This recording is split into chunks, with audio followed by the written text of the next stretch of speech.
Hi, everyone.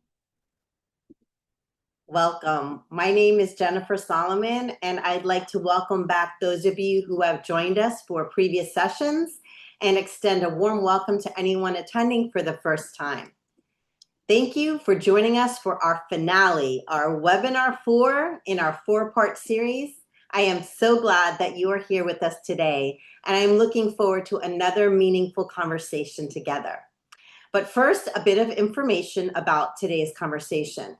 More than 500 of us have registered for today's webinar. Woohoo, that was a great number. Please feel free to tell us who you are and where you're from and what you do in the chat. Thank you to our amazing interpreter, Natalia Correa, joining us from Colombia. She will be simultaneously translating our webinar into Spanish. Thank you, Natalia. To access the translation, click on the interpretation icon in your Zoom controls. Then select Spanish. To mute the English in the background, select Mute Original Audio. To turn on live captioning, click on the Show Captions icon in your Zoom controls and select your speaking language. You can adjust the size of the subtitles. We also welcome your questions and comments throughout today's conversation. Please use the chat feature if you have a comment to share or need help with a technical issue. Please put your questions for our guests in the Q&A box. Before we begin, I want to thank our partners at the Brazelton Touchpoint Center and my colleagues at Equality Florida for their collaboration and support in making this series possible.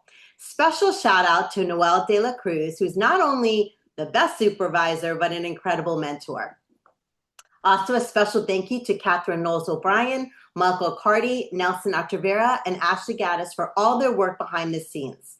It has been such an amazing experience to work with the entire staff at the Brazelton Touchpoint Center, and we are very grateful for the opportunity.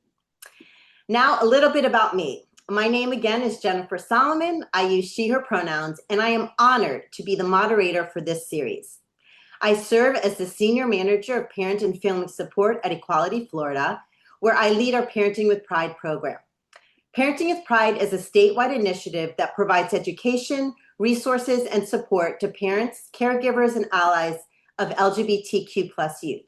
Through our webinars, our workshops, support groups, one-on-one conversations, and community partnerships, we work to ensure that thousands of families have the tools they need to affirm, support, and advocate for their children. Please check us out at parentingwithpride.org. While our work is rooted in Florida, I have the privilege of connecting with folks from across the country who are all committed to creating safer and more affirming spaces for our LGBTQ+ young people. If you are looking for resources or support after today's session, please know I am always happy to help point you in the right direction.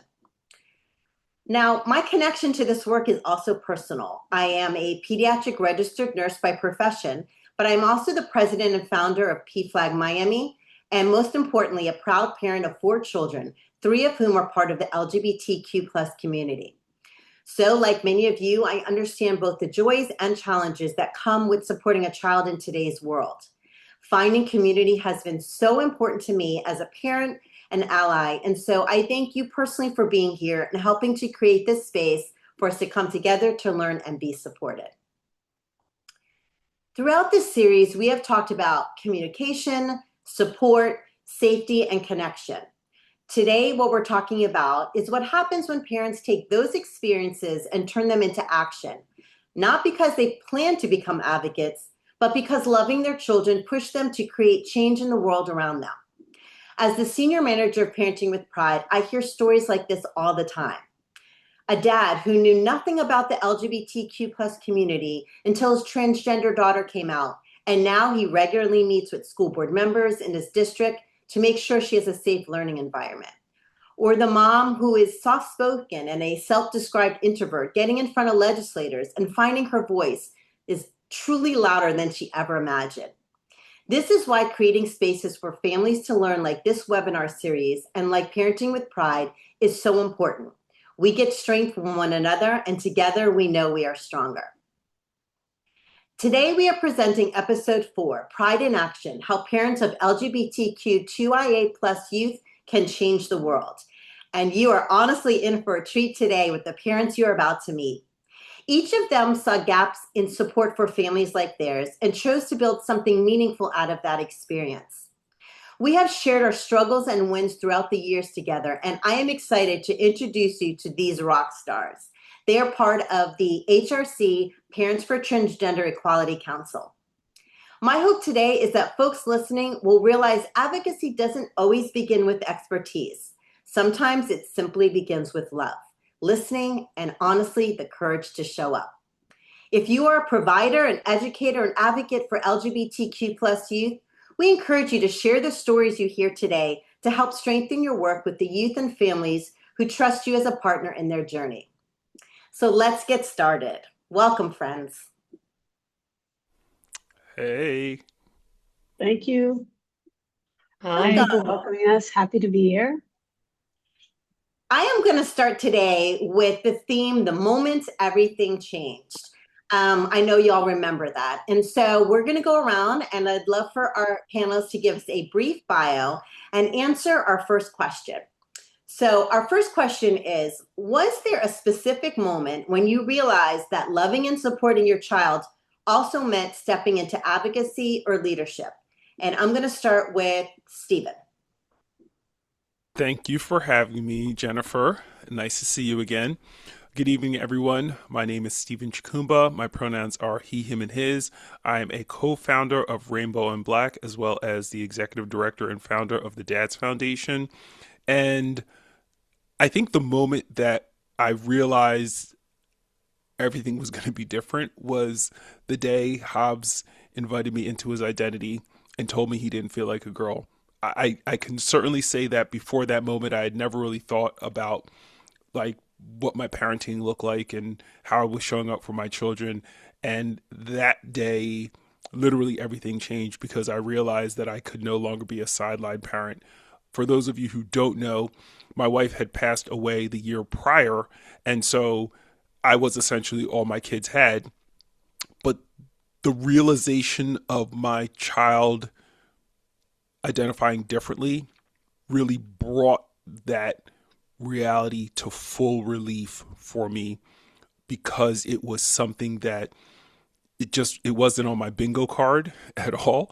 And I previously had not done any of the necessary work to prepare myself to have to show up for my child in the way that I've subsequently showed up.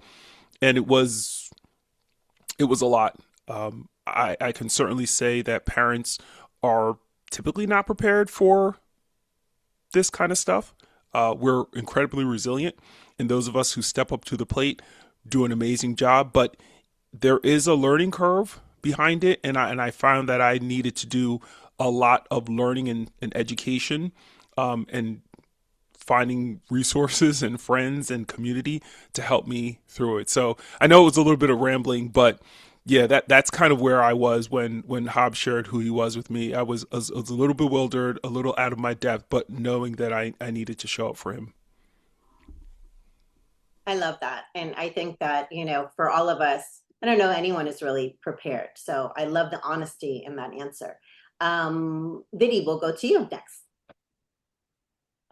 So I also have a transgender son, and he came out when he was about 11 or 12. He was in sixth grade, and we were just coming off the pandemic, and it was really hard to find resources because, like Stephen, I realized I knew so little. I didn't have the language. My husband didn't have the language. We have another child. We realized there was this whole family journey, and we didn't have, it was very hard to find resources. It was very hard to find local folks that were within, within like 45 minutes or so, because we both work and the kids were in school. And so for me, the question sort of like, when did everything change? And sort of when did I start thinking about myself being an advocate was just out of necessity. And then one of the things I'll talk about later is I'm South Asian. I'm of Indian descent, as are my husband and both my kids are obviously South Asian, so there's a whole cultural overlay over that. And I found that I'll talk a little bit about that later, but that also became something that was really important to me. So it's also a family journey, right? So it wasn't just resources for me or resources, it was resources for my cisgender straight child. It was resources for the grandparents. Like, how do we figure this out as a whole entire family? So that sort of brought me into this. Yeah, that's great. And absolutely it is a journey for so many. And I love that you point that out. And we'll get into that a little bit deeper in the conversation. Keisha. So first, thank you for having me on the panel. I'm so glad to be here.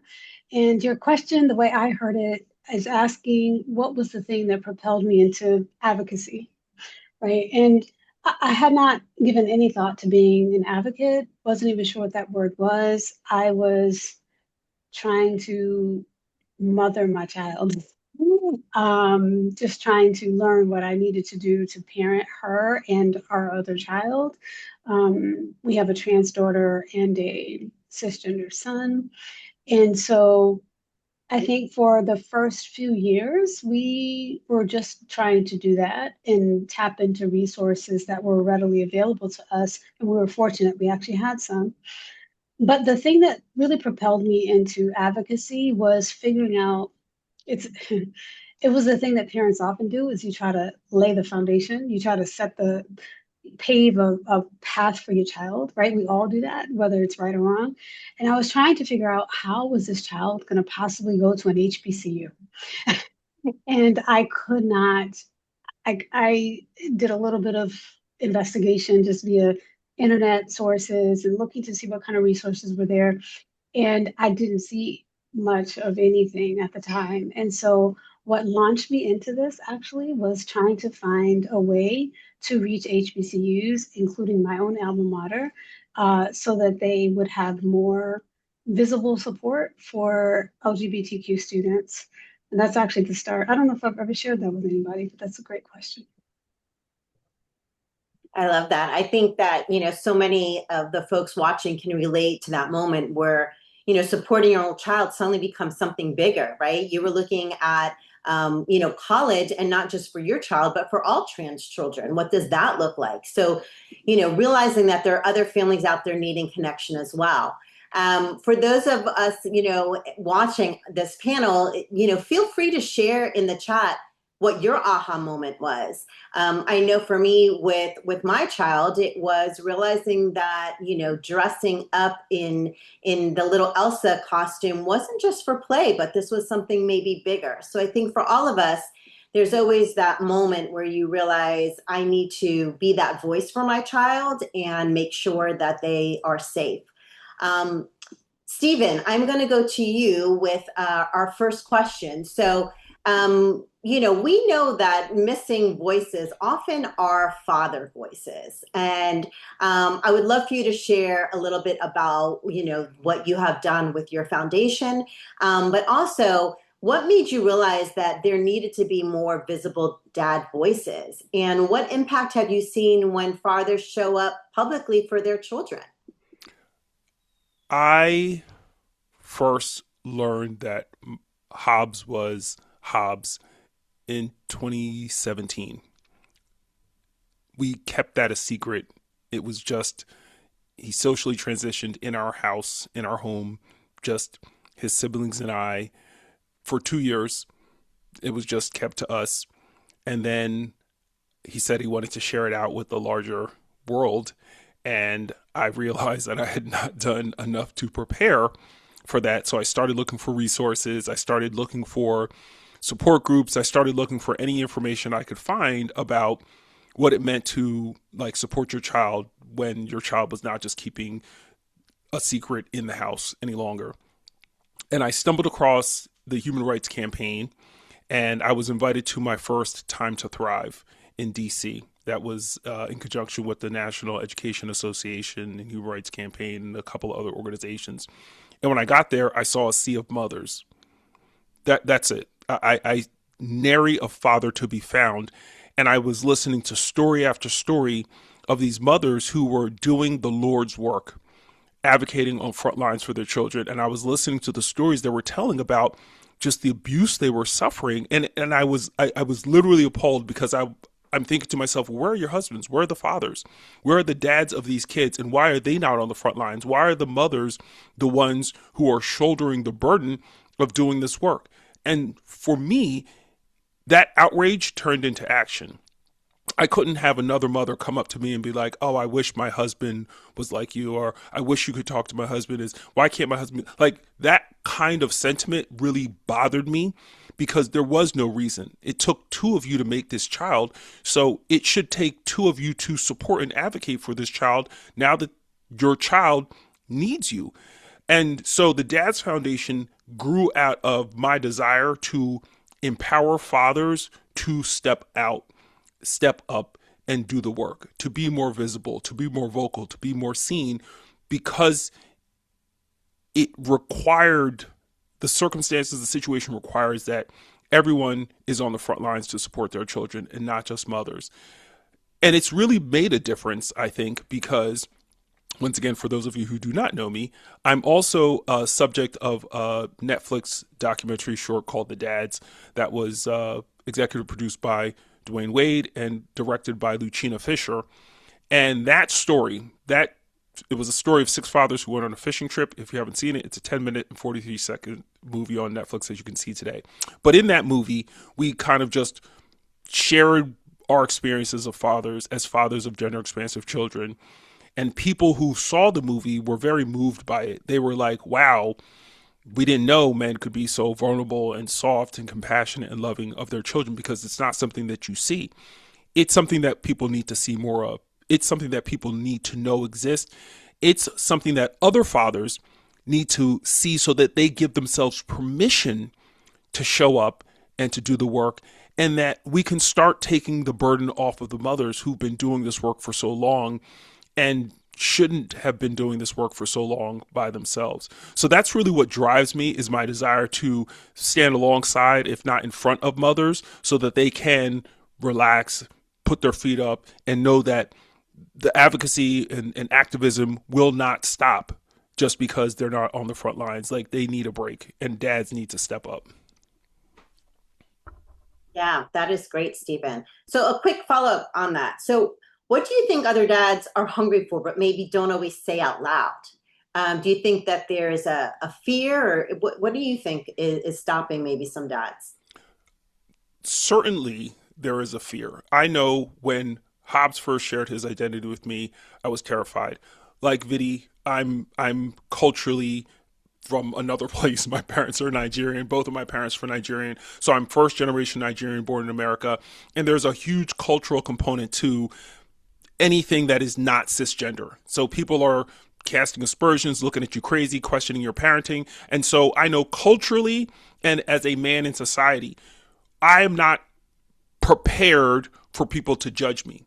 Men really suffer that fear of judgment of others, that fear of having their masculinity challenged. Like, I had a child that was assigned male at birth, and now they're wearing dresses, and now people are looking at me somehow because that means there's something wrong with me that my child is showing up in the world like this. And there's something even more wrong with me because I support it.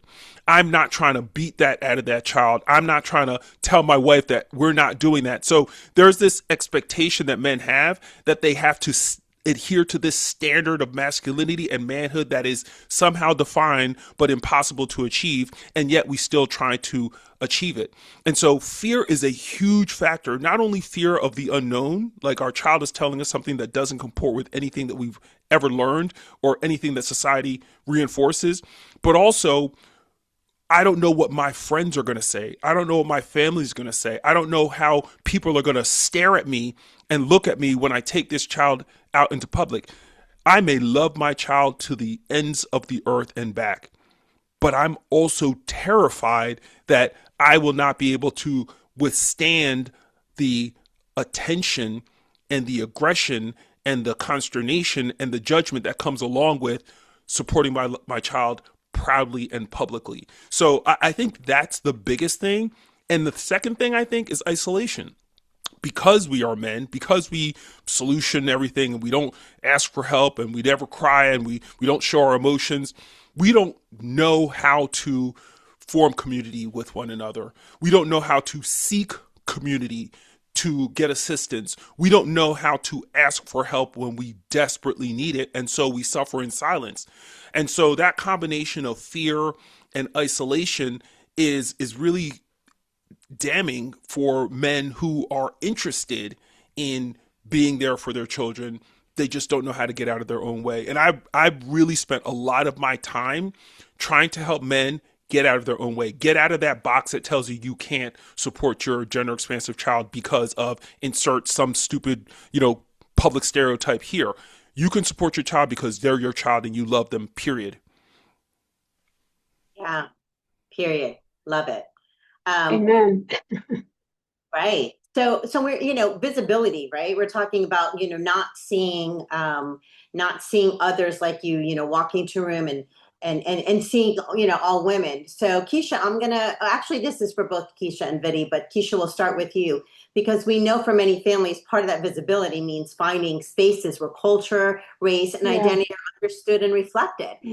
So Right. both of you created organizations because you recognized that there was Yeah. cultural gaps in support for families. So Yeah. Keisha, can you talk about what it felt like searching for community and not seeing your experiences reflected?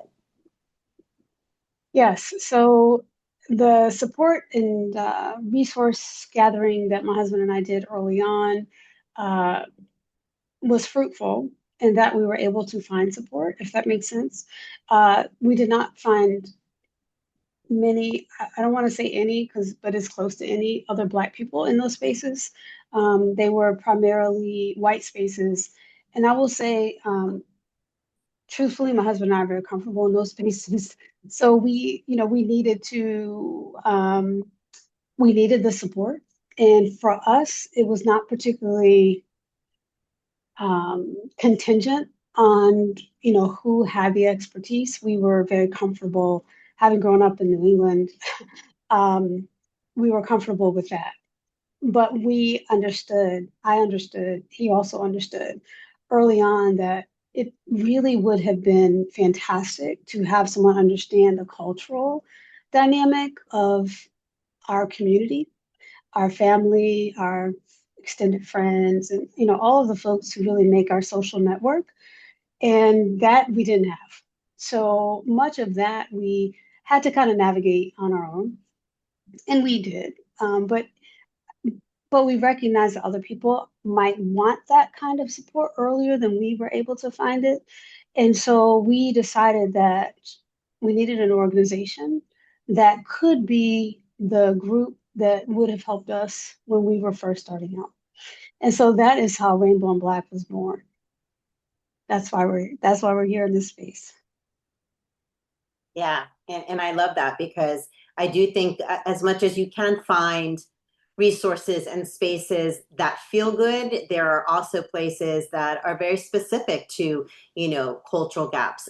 So, Vidi, you also recognize this cultural gap, and getting to know you more. I love the stories that you shared with me about, certain things that were part of your family, part of your culture that you had to relook at and I can imagine you are an incredible advocate, but a family that doesn't have those resources, I'm sure, really do feel alone. So can you talk about for you what it was like searching for community and really not seeing your experiences reflected?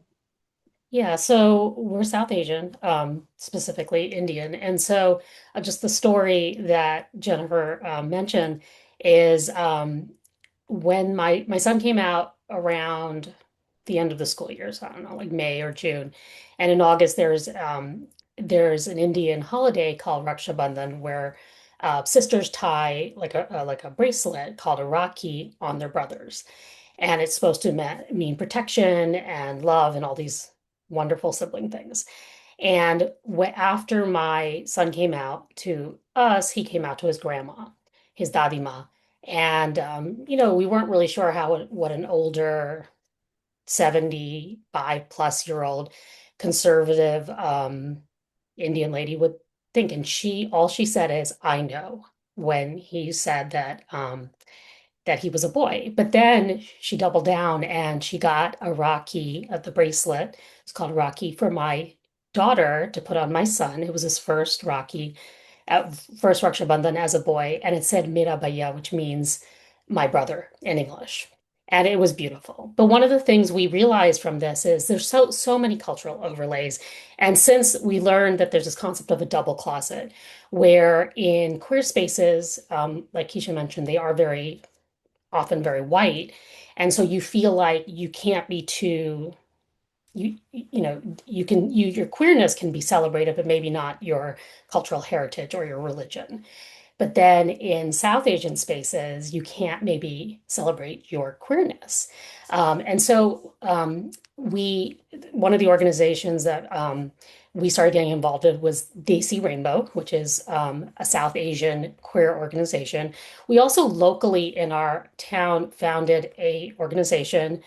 Our town happens to be in a place where there are in a part of our state which does have a lot of Asians and South Asians. So we found a local organization as well, which um, has a lot of sort of local programming, but has cultural overlays as well. And so that was something that was really important because the concept of the double closet is really exhausting. Like you can't ever be yourself. You can't be queer and South Asian, or maybe in Keisha and in Stephen's places, maybe they've seen that you can't be queer and African American or queer and Nigerian. You know, maybe it's exhausting to not because you're all of those things in one. Yeah, the double closet. I mean, that is, when we talk about intersectionality, those layers. And so those are layers that as parents, we are looking at, not necessarily even just our children. So what I love about each of your stories is that you didn't just identify a gap, but you built something to help other families feel less alone. You're truly building community from pain and possibility. And that's why I love each one of you. Our next question is for Keisha. So, Keisha, you are both a pediatrician and a parent, and so you bring a very unique perspective. Yeah. What do you wish more parents understood about the impact affirming support has on our LGBTQ youth, especially from, let's say, a health and mental health standpoint? Yeah. So, I mean, that when you talk to folks about what does it mean to have your family accept you? What does it mean to have your peers accept you? We actually have some data about that, right? We know that young folks who are supported by their peers are less likely to have suicidality or thoughts centering suicide. The same is also true for having one adult in their life who supports them, encourages them, wraps them in arms of love. They're much less likely, like over 40% less likely, to have suicidal thoughts. And I think this is really important for parents to know. There are some folks who say we don't need to talk about the suicidality so much, but I think it's important that we talk about the real health impacts, the mental health impacts of not being embraced by your family. I mean, it is a setup for so much of what we see, for the risk of homelessness, for the risk of not having educational attainment, the risk of having financial and health insurance instability, right? Not being able to access healthcare. There are so many dominoes to this process that if we can have families understand that and try to work through their own stuff, for lack of a better word, to try to get to the place where they can embrace their child. It makes such a big difference to know that that one adult in that study, that people, they say if you have one adult, it decreases your risk. Having that one adult be your parent as to mean so much, right? It's great when we can do that for other children. Maybe we're the one adult for another kid, but man, what parent wouldn't want to be that one adult for their own child? So having that explained and discussed with people, I think is really big. And I also have a thought, if I can, about physicians and clinicians. That one adult can be them. And we don't talk enough about how people in healthcare are not always supportive of our children, and they really are not. And I can give you firsthand testimony that I am in shared spaces with physicians who are fairly anti-LGBTQ. And so being able to penetrate some of those spaces and be able to claw out some people who may not have ever been able to see our children for the beautiful children that they are and young adults, I think that's also a worthy effort. So I know you didn't ask that question, but I just wanted to put that out there that there's also work to be done in the professional space. Yeah, I love that you put that in there because I do think that when we talk about one adult, it does not have to be a parent. And there are small things that as a social worker, as a psychologist, as a school, as a teacher, I mean, so many of our teachers are those life-saving adults in our kids' lives. And I think we saw a lot of that when we had the pandemic. I know living in Florida when a lot of our GSAs or Gay Straight Alliance clubs were sort of taken away. A lot of our kids, that was the space that they received that love and that affirming, So thank you for bringing that up because I do think that we often think it has to be something huge that we have to, have,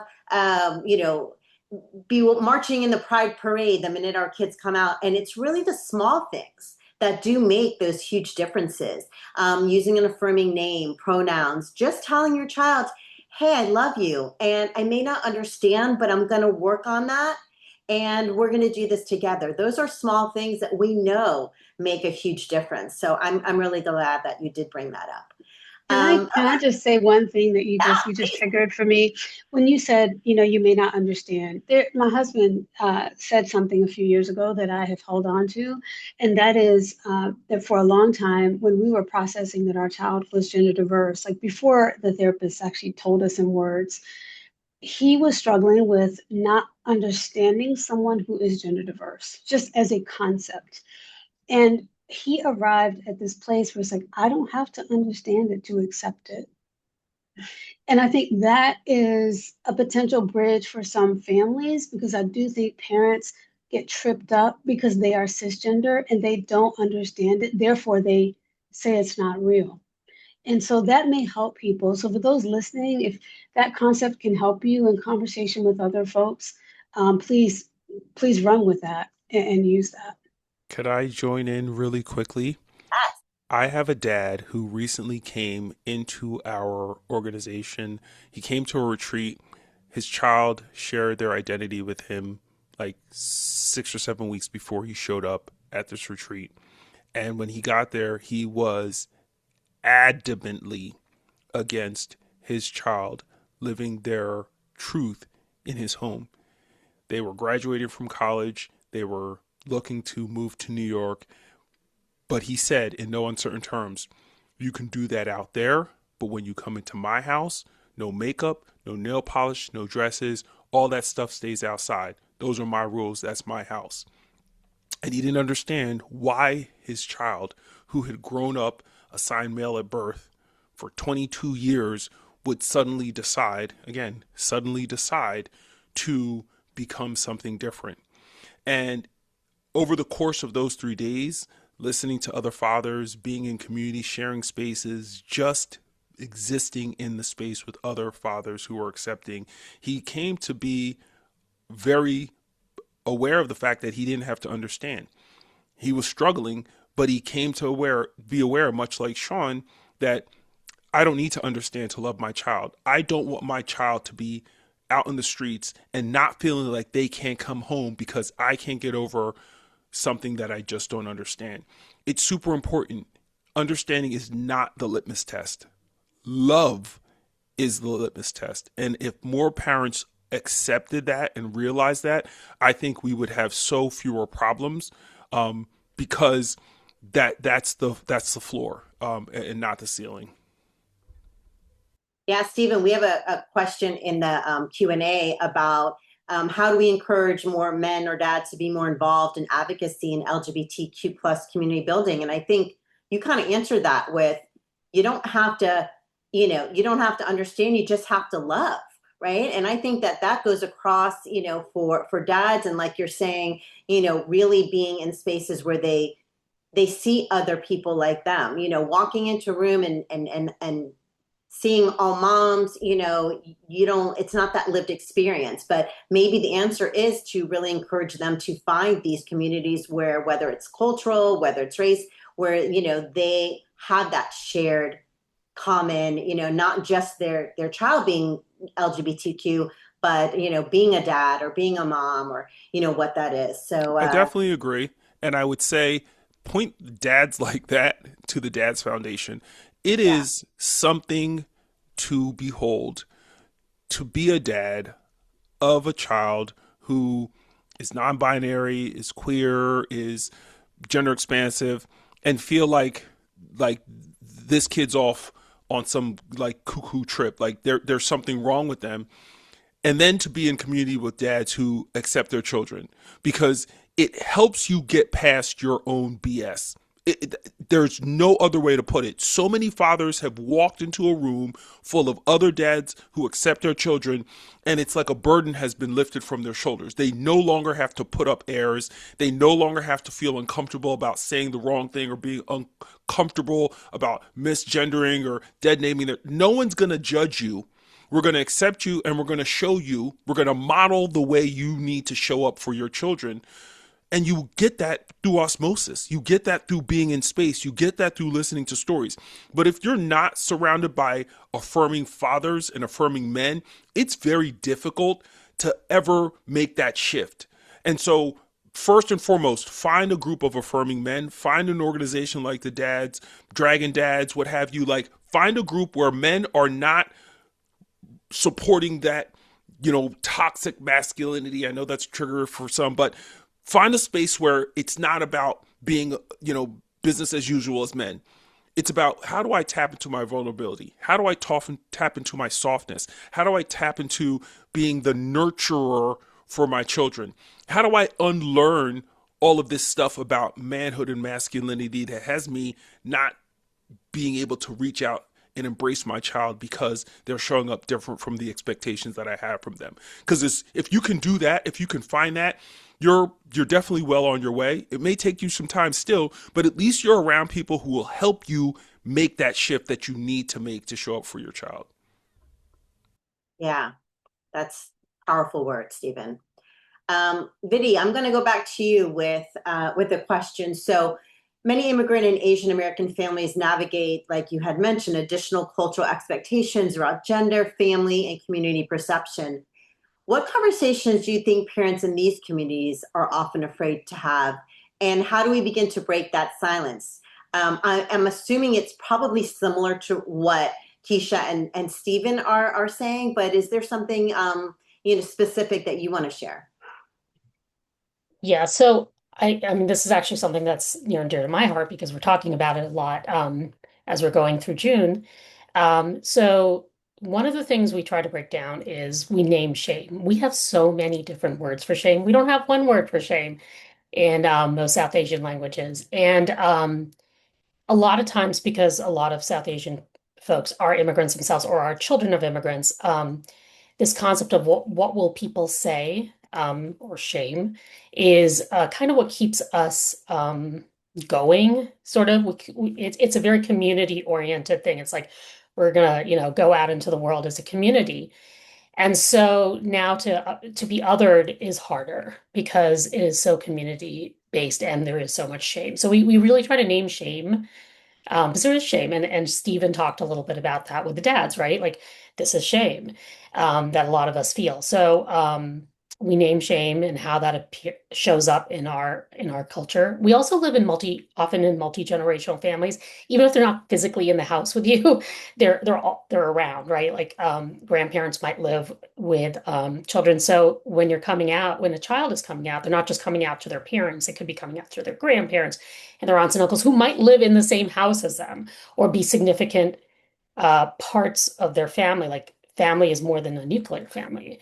And so how do you have that conversation? And I love this concept of you don't need to understand to love, because I think that is one of the things we talk a lot about. It's love. I mean, a lot of immigrants come here and they feel like they've lost everything. But if you root a lot of those conversations in love and keeping the sort of the family together by listening to your children, I think that really helps. And then I think the third thing is they want kids to be successful, right? Whatever success means to them. And they feel like sometimes this might be something that derails their children from being successful or from being happy. And so rooting these conversations in like your kids will be more successful when they're happy and living their true selves, right? And supporting them that. And I said there was three things, but there is one last thing, which is sometimes immigrant families view the LGBTQ plus community as this Western influence. Like if we just never left home, wherever home was, if we never left, India, Pakistan, or Nigeria, or wherever you happen to be, wherever home is, maybe, this wouldn't have happened because those things don't happen, and which we all know is not true, right? Obviously, there are thriving queer communities all across the world, and some of them are actually quite ancient and were celebrated. And so really naming that, I think is really important too, that this is not a Western import. It's actually been around forever. A lot of colonialism sort of stamped it out or made it shameful, but it is there. So there's a lot of these like sort of cultural overlays that we talk a lot about with these parents and these communities and grandparents and aunts and uncles who are immigrants or sort of trying to navigate being queer and being immigrant in a culture that isn't a culture they grew up in. Wow. I mean, that's an incredible, I've never even thought of it that way. And that, explains so much, but you're right. Like the thought that this maybe is influenced by, living here and that it wouldn't happen, if they hadn't moved over here. I mean, that's an incredible thought, but it makes so much sense why there would be a lot of hesitation to support. I think tonight one of our biggest themes, or today, it's already starting to be evening here, is about visibility and connection, right? And that in order to, support our families emotionally, like, we also want to create change. So let's talk about moving from supporting them to action and really what roles parents and allies can play, because obviously not everyone can start a nonprofit. Y'all are incredible.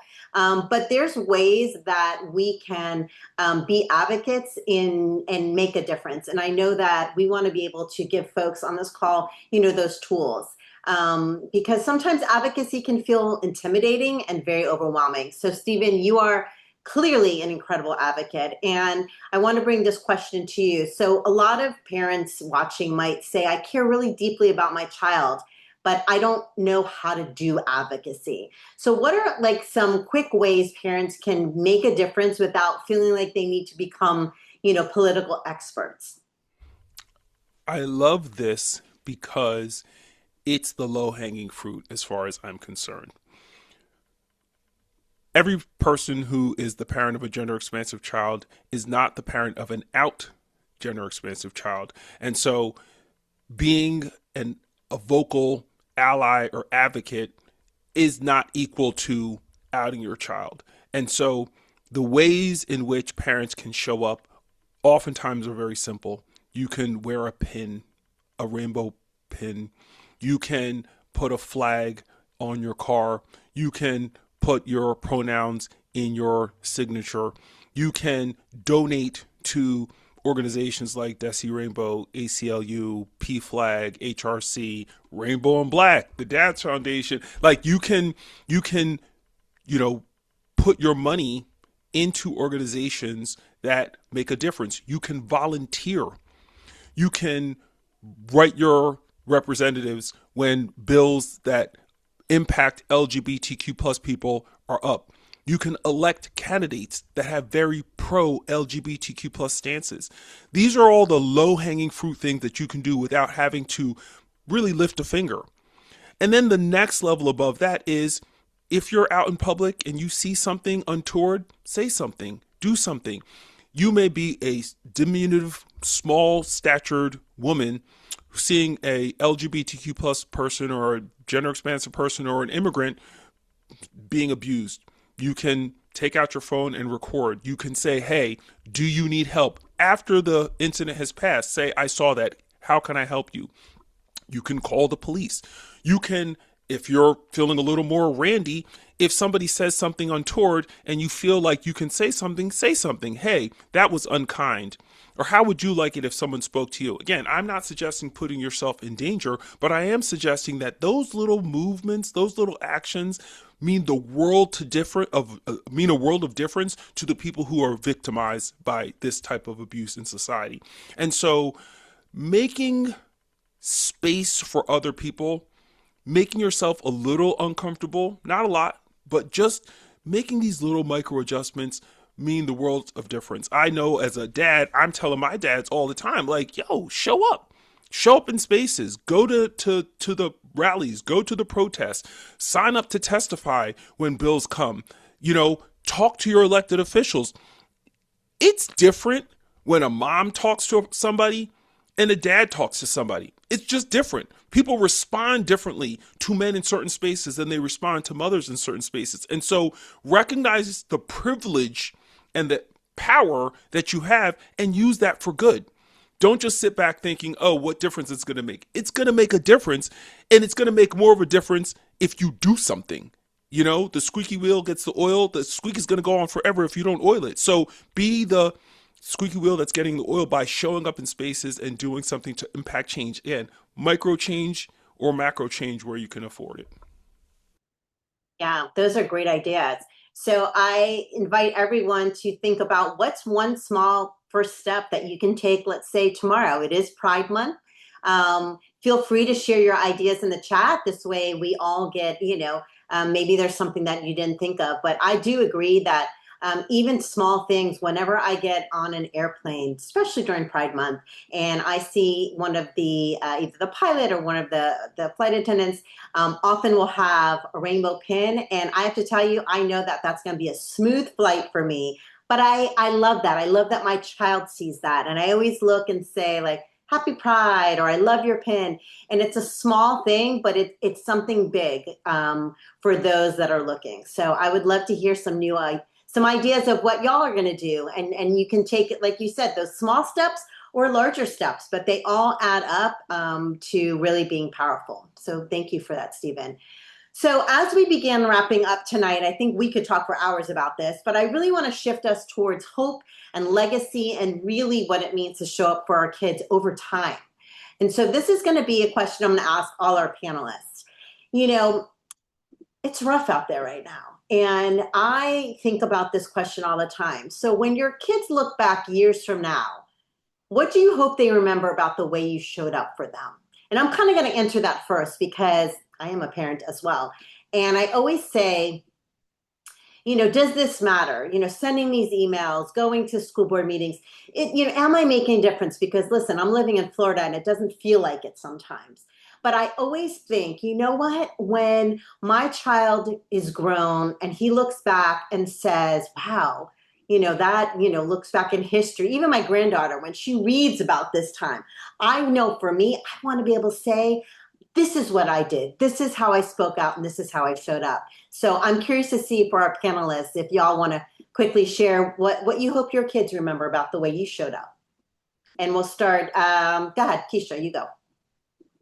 I think that's a great question, and one I hadn't given much thought to prior to considering this event. And that is, how do I want, you're asking, how do we want to be remembered, right? Like, that's basically the question. And how do we want our advocacy to be interpreted, right, by our children?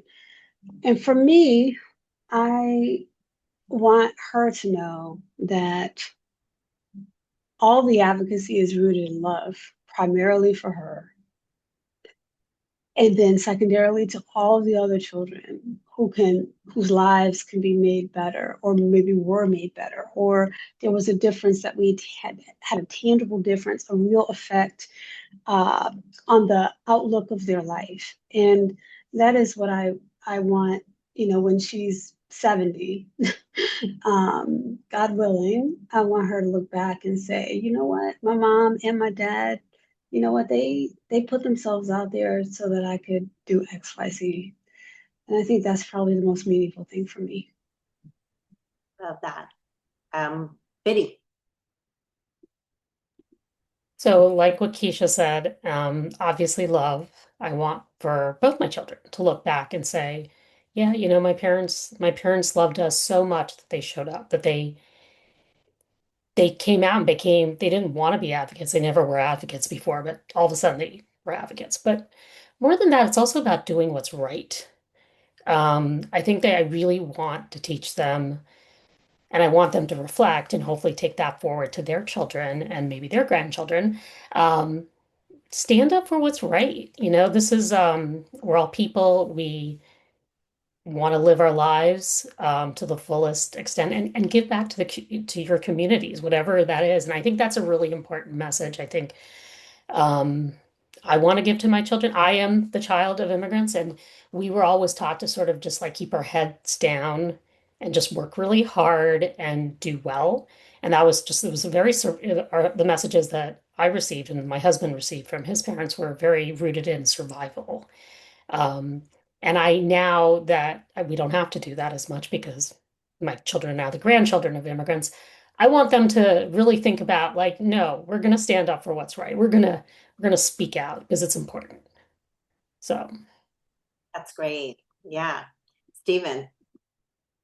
So I have the dubious distinction of having part of my life recorded in film. And so my kids will be able to look back and be like, you were in that documentary. No, I think what both Keisha and Vidi said is exactly right. I want my children to know that they were loved first and foremost, as evidenced by the fact that we put ourselves out there to ensure that they didn't have to. I think it is abhorrent that children have to go to state capitals to testify as to their humanity. And I think that the adults who do not see how wrong that is should be ashamed. And I want that we're doing, this advocacy that we're doing, these organizations that we are creating to be a testament to that shame. I love that the German people do not ever forget the Holocaust. They will never allow that tragic era in our history to be forgotten.